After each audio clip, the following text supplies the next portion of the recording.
But those events pale in comparison to the uproar about John Lennon's remark that the Beatles were more popular than Jesus.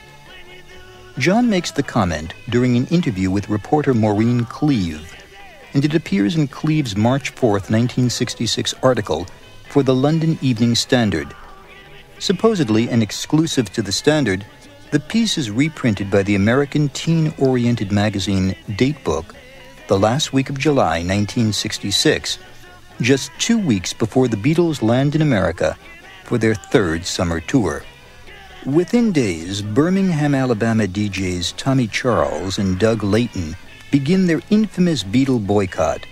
They refuse to play Beatles songs, and they exhort listeners to take their Beatles records and paraphernalia to collection points around the city in preparation for a big Beatle bonfire slated for August 19th. Now, Lennon's offending quote is this: "Christianity will go. It will vanish and shrink. I needn't argue about that. I'm right, and I will be proved right. We are more popular than Jesus. I don't know which will go first, rock and roll or Christianity. Jesus was all right, but his disciples were thick and ordinary. It's them twisting it that ruins it for me."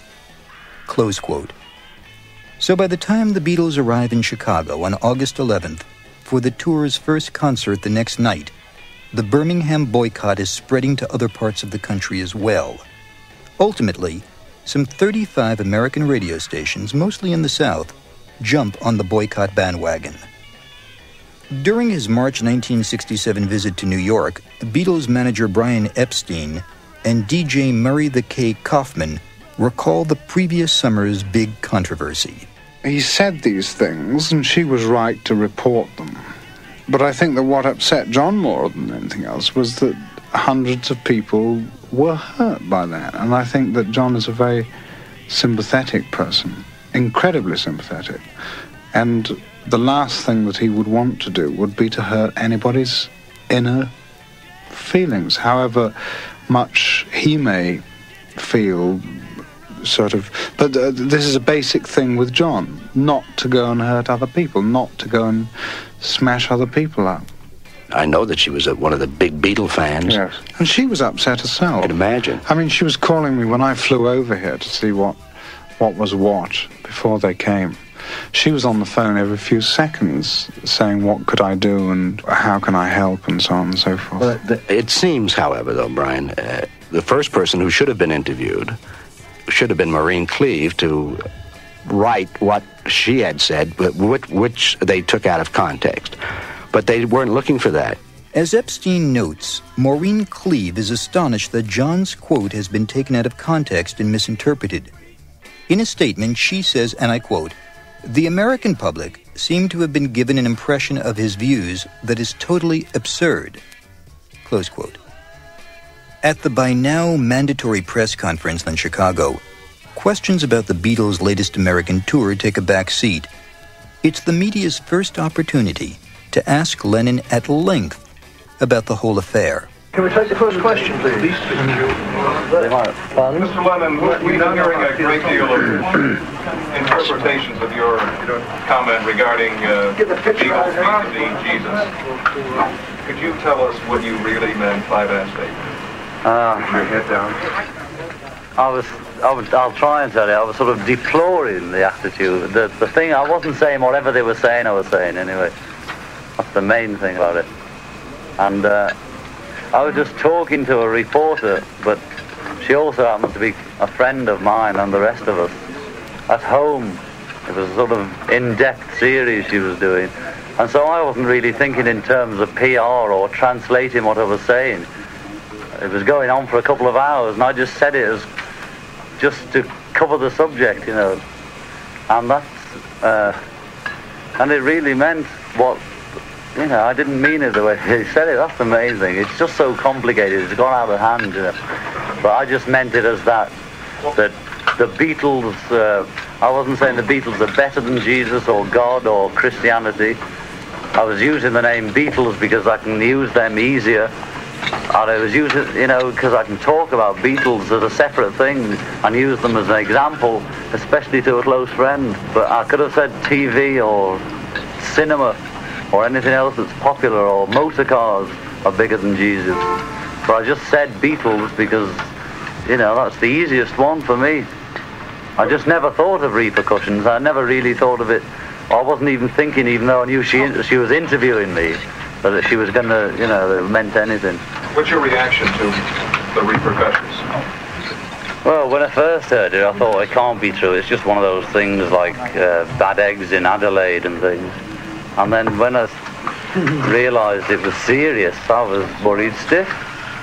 You know, because I knew sort of how it'd go on, and the things that would get said about it, and all those miserable-looking pictures of me looking like a cynic, and they'd go on and on and on, and it'd get out of hand, and I couldn't control it. You know, I can't answer for it when it gets that big, because it's nothing to do with me then. A disc jockey in Birmingham, Alabama, who really started most of the repercussions, has demanded an apology from you.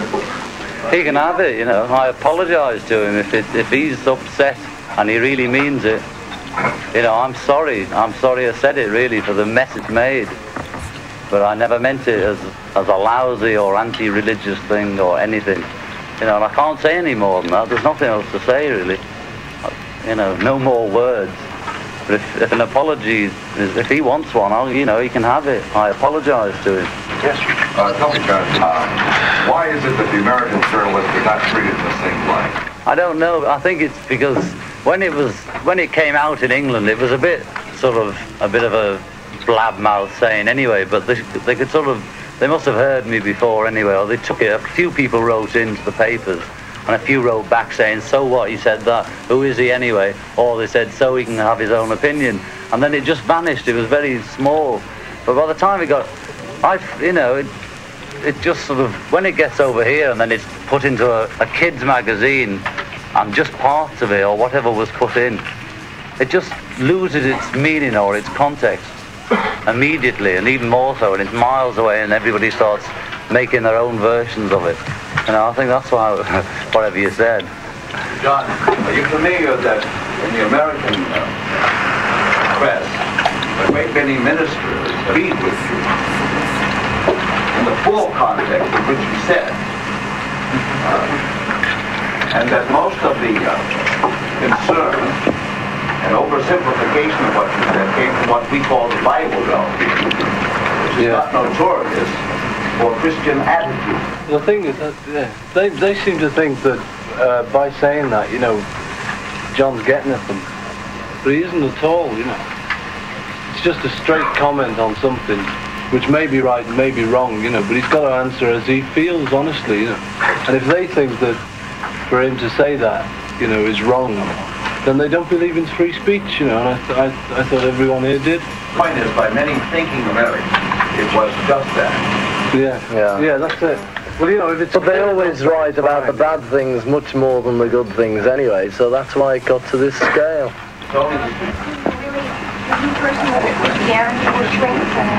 I think that from what my views are, from what I've read or observed of Christianity and what it was and what it has been or what it could be, it just seems to me to be shrinking. I'm not knocking it or saying it's bad. I'm just saying it seems to be shrinking and losing contact. And we all deplore the fact that it is, you know.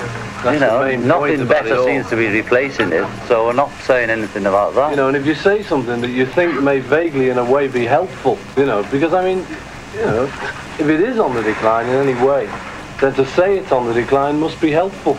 It's silly going on saying, yes, it's all fine, and yeah, we're all Christians and we're all doing this, and we're all not doing it. And you know, there'll probably be a big resurgence of Christianity now. Might as well, yes. Mr. Lennon, are you all Christians? Well, we were brought up, I don't profess to be a practicing Christian. Well, I think Christ was what he was, and if anybody says anything great about him, I believe. But I'm not a practicing Christian like I was brought up to be. I don't have unchristian thoughts. Was there as much repercussion and reaction to your statements in throughout Europe and other countries of the world as there was here in America? I don't think Europe heard about it. They will now.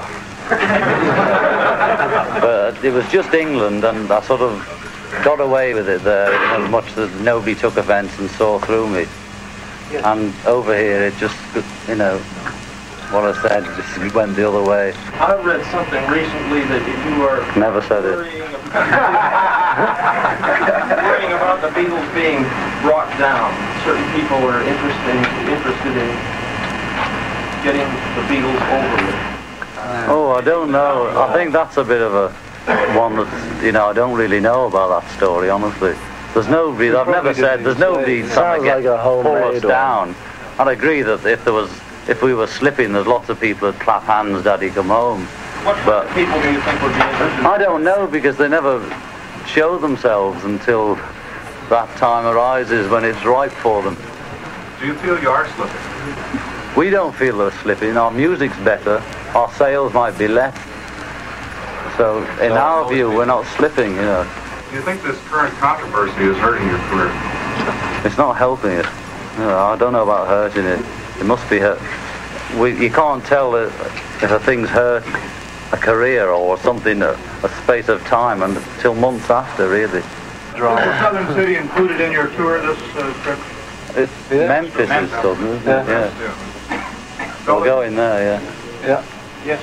What's your feeling about going down south where most of this controversy has arisen? Well, I hope, you know, but if we sort of try and talk to the press and people and let, you know, I mean, you can judge for yourselves what it meant. I think better by seeing us. I think if you believe us now, what we're saying, and, you know, we can get it straight. It might get through. Then, because, I mean, we're only trying to straighten it up, you know. Because we could have just sort of hidden in England and said, we're not going, and faced it. You know, that occurred to me when I heard all about it. I couldn't remember saying it. I couldn't remember the article. I was panicking. I'm not going to. Oh, you know. But if they sort of straighten it out, it'll be worth it and good. Isn't that right, Ringo? Well done, John. I'll tell you, we've really been putting our feet in it lately. You can't say anything, you know, without it turning into the worst quote ever. I mean, somebody just in passing saying it to a friend, you see. That's what we forget, we're Beatles sometimes. You can't help it. We're still us inside. And if you say something like that, I didn't say it was one other. But when you say something like, Britain's becoming a police state, you say it exactly the same as anybody in a pub saying it to their friend across the bar. About some sweeping statement, which they can't back up anyway. And it's obvious it's not to be taken literally, because if it was, then you wouldn't be allowed to say that, would you? That's true. By the end of their third summer tour of America, Lennon and the Beatles decide their days as a touring circus act are over. At the top of John's list of reasons is the Jesus controversy, as he tells Playboy interviewer David Sheff in 1980. I didn't want to tour again, especially after being accused of crucifying Jesus, right, when all I'd made was a flippant remark. Right. And having to stand with the Klan outside and firecrackers going on inside, I couldn't take any more.